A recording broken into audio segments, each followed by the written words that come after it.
Welcome back, fellow history buffs and thrill seekers. Today we're diving into a tale that sends shivers down the spine of anyone who hears it. This is the legend of the Woodsman of Dyer, Indiana.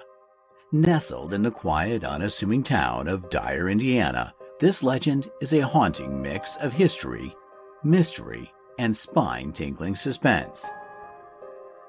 Our story begins in the early 1900s, when Dyer was still a burgeoning rural community.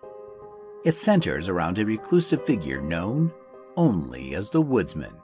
This mysterious individual was said to live deep in the woods surrounding the town, rarely seen, but often heard, his eerie whistling echoing through the trees at dusk. Locals describe the Woodsman as an imposing figure, always clad in a tattered flannel shirt and old work boots, carrying a rusty axe over his shoulder. Some say he was a former lumberjack who lost his family in a tragic accident and retreated into the forest, driven mad by grief. The legend took a darker turn in the 1930s, when children started to disappear. It began with a boy named Tommy, who went missing while playing near the woods. Despite extensive searches, no trace of him was found. Then, another child vanished, and another. The townsfolk were gripped by fear, and whispers of the Woodsman's involvement grew louder. Eyewitnesses claimed to see shadowy figures lurking at the edge of the woods, and on several occasions, they reported hearing the same eerie whistling. One chilling account came from a young girl named Emily, who narrowly escaped an encounter with the Woodsman. She recounted seeing a tall figure watching her from the trees, his eyes glowing eerily in the fading light. She ran home, and the whistling followed her all the way. In 1935, a desperate search party ventured deep into the woods to find the missing children and confront the Woodsman. What they found only deepened the mystery. Near a decrepit cabin, they discovered scattered remnants of clothing and toys belonging to the missing children.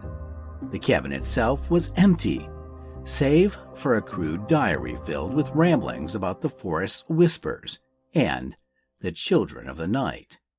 The Woodsman was never found, but the disappearances ceased after that fateful search.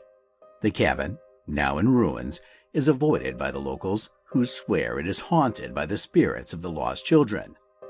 The legend of the Woodsman persists to this day. Modern-day hikers and campers in the woods around Dyer occasionally report strange occurrences: footsteps in the dark, distant whistling, and sightings of a gaunt figure watching from the shadows. One local resident said, "I've heard the whistling myself. It sends chills down your spine. My grandfather used to warn us kids to stay away from the woods, especially at dusk." While some dismiss the Woodsman as mere folklore, others point to psychological explanations, such as mass hysteria or the power of suggestion. Yet there are those who swear by their experiences, convinced that something more sinister lurks in the woods of Dyer. The Woodsman of Dyer, Indiana, remains an enduring urban legend, a chilling reminder of the mysteries that lie just beyond the edge of civilization, in the dark, whispering woods. Thanks for joining me on this eerie journey into the past. If you enjoyed this story, don't forget to like, subscribe, and hit the bell icon for more tales of mystery and intrigue. And remember, sometimes the scariest stories are the ones that hit closest to home. Until next time, stay curious and stay safe.